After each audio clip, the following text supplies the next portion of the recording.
Hello, how are you? It's great to be back with you once again. You know, as we begin to think about goals and dreams, Paul and I are going to cause you to look at and revisit a variety of things that we talk about. Why? Because faith comes by hearing and hearing and hearing in different ways and different approaches and different strategies to get underneath the stuff that's been put on us by life. And I want you really right now, once again, to start thinking about your goals and about your dreams. And as you begin to envision them, one of the things that I think that's very important that we have to always go back to, as you look at your goals and dreams, and I want you to expand them, and it's very important to realize that I found that most people fail in life, not because they aim too high and miss. Most people fail in life because they did just like I did for so many years. They aimed too low and hit. They didn't believe in themselves.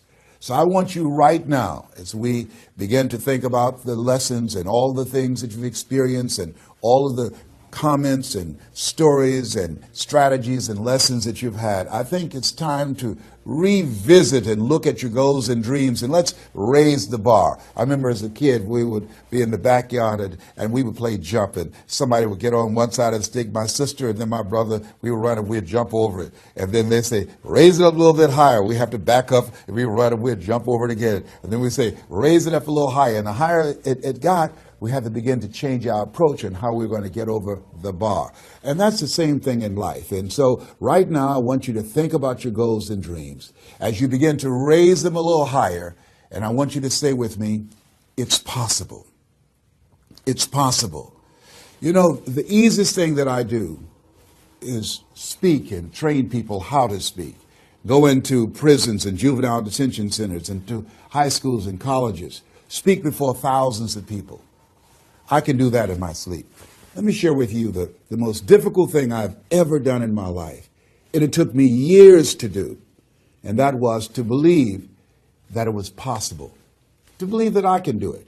Given my circumstances, born in an abandoned building on a floor, being adopted, being labeled educable mentally retarded, failing twice in school, no college training, never worked for a major corporation. To believe that I had something of value to say, that somebody would want to listen to me, to believe that somebody would pay me to talk to them. Have you ever thought about something you wanted to do and you talk yourself out of it? I remember going to see Zig Ziglar, who I consider the #1 motivational speaker on the planet, and Dr. Norman Vincent Peale when he was alive, and Robert Schuller. I used to see them, and I would be so pumped up and inspired after hearing Jim Rohn, who recently passed, one of the great motivational speakers of all time, and Charlie Tremendous Jones. And I would go to my car pumped up, saying, yes, yes, yes, I can. And then after a while, my mental conditioning would kick in. And I would say, Les Brown, you can't do that. You don't have a college education. Les Brown, you can't do that. You don't even know who your parents are. Les Brown, you can't do that. You failed twice in school. Come on. You ever thought about something you wanted to do and you talk yourself out of it?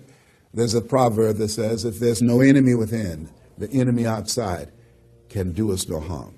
That's why it's important that you make it a point every day to listen to Paul, to listen to me, to review these lessons, to get them deep, not only in the conscious mind, but the subconscious mind, and get them in your spirit. Well, how often should I do it? Do it until you are producing the results. That's how often you should do it.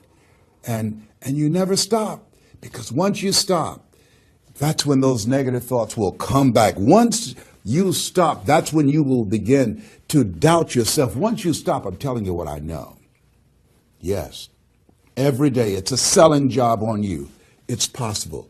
I can do this. I can make this happen. No matter how bad it is or how bad it gets, I'm going to make it. It's possible. Yes, your dream is possible. Say that to yourself every day. Feed your mind with words that you write and words that you hear and words that you speak to yourself.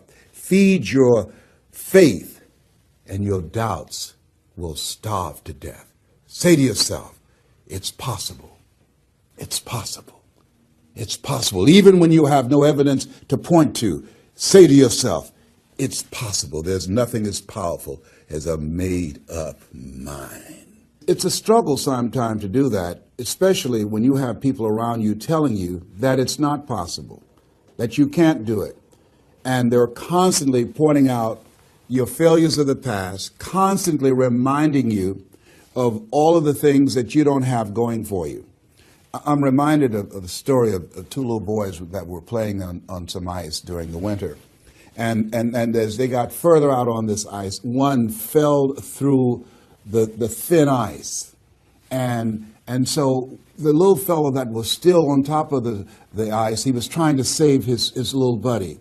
And he couldn't reach him. He was trying to pull him. He could see him through the thin ice as he got further away from him, struggling. And he couldn't reach him, and he's trying to break the ice, and he couldn't do it. And he looked around, and he saw a tree in the distance, and he ran, and he got up on the tree, and he pulled and broke down an enormous-sized branch, and came back and savagely began to beat that ice, and broke it, and miraculously, he saved his friend. And when the paramedics came, and they were able to revive this little boy, they were scratching their heads. They're trying to figure this out. Said, how could this little pruny fellow go up in a tree and break off a branch this size and then come back and beat and break the ice and save his friend? They thought it was just miraculous. It was baffling. And an old guy who was there said, I can tell you how he did it. And they said, how? How did he do it? And he said, there was no one here to tell him that he couldn't do it. Whoa. What could you do? What could I do? What could all of us do if we did not have the naysayers in our lives? That we believe naively, like that little boy, that it was possible. What would you do if failure was not on the table? Do you realize that 87% of people allow the fear of failure to outweigh their desire to succeed, because they've been convinced by the evidence, by being practical, by being logical, by being realistic. I did that. Leslie, yes? You're going to speak for corporations? Yes. Leslie, do they have a college education? Yes. Do you? Wesley, you know that I don't have a college education. Leslie, are these people experienced? Yes. Are there people with PhDs and MBAs that they could choose rather than choose you? Yes. So you don't have a college education. You have no experience. You're talking about becoming a speaker, and they're going to reach over people with PhDs and MBAs and years of experience and choose you. Are you being realistic? Come on, Leslie. Come on, Leslie. You can't do this. My brother, he's a wonderful person. And he constantly reminded me that I couldn't do what I'm doing now. But that really wasn't the bad part. The real bad part was I convinced myself that I couldn't do it. Not only because of those things that he pointed out, being practical and realistic, but also that within myself, I didn't believe what Mike Williams, my mentor, said was possible for me. Have you ever had somebody who believed and saw something for you that you didn't see for yourself? And here's how I escaped that. I discovered that sometimes you have to believe in somebody's belief in you until your belief kicks in. So here's what I am believing for you. The goals that you right now have, the things that you have envisioned for yourself, this is a reflection. What you've done thus far and what you are engaged in doing is what's possible for you right now. But there's even more. You don't even know what's in the future. Eye has not seen, ear has not heard. If you believe in yourself, if you constantly remind yourself after every defeat, after every setback, every time you get knocked down, I've got a saying, if life knocks you down, try and land on your back, because if you can look up, you can get up. See, a lot of people, because of failure, they stop believing. Let me share something with you. You will fail your way to success. Yes. 8 out of 10 millionaires have been financially bankrupt. You will fail your way to success. It doesn't matter how many times you fail. It doesn't matter how many times people tell you that you can't do it. It doesn't matter if you don't have a dime in the bank. You will fail your way to success. What's very important is you You're believing in yourself. You're constantly saying, somehow, some way, I'm going to make it. I remember a lady out of Detroit, Michigan. They call her Martha Jean the Queen. And she had a motivational message she gave all the time on the radio. And the question she would ask was, do you really want to win? Do you really want to win? And she said, if you really want to win in life, you've got to believe in yourself when no one else does. You've got to believe in yourself. See, it's easy to believe in yourself and to have faith if you have a good bill of health, if your relationship is working out fine, if you have money in the bank, if you have a secure job, if your mortgage note is paid current, if the children are acting like they have good sense. It's easy. If you go to a doctor and they say, oh, you're doing real good, I'll see you next year. It's easy to have faith then. Let me tell you when it's really tough to have faith. When you lose your job, when you lose your retirement, when you go to the doctor and they look at you and say, you have cancer. Cancer is the most feared word in 7 different languages.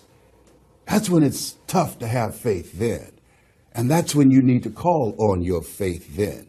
They said faith is the oil that takes the friction out of living. That's when you need to believe in yourself then and judge not according to appearances and say to yourself, it's possible. It's possible. I can make it. It's possible. I'm going to get through this. It's possible. I'm not going to allow this to get the best of me. Yeah. I don't know what you're up against. I don't know what you are facing, but here's what I do know. You've got something special. You've got greatness in you. And I know it's possible that you can live your dream.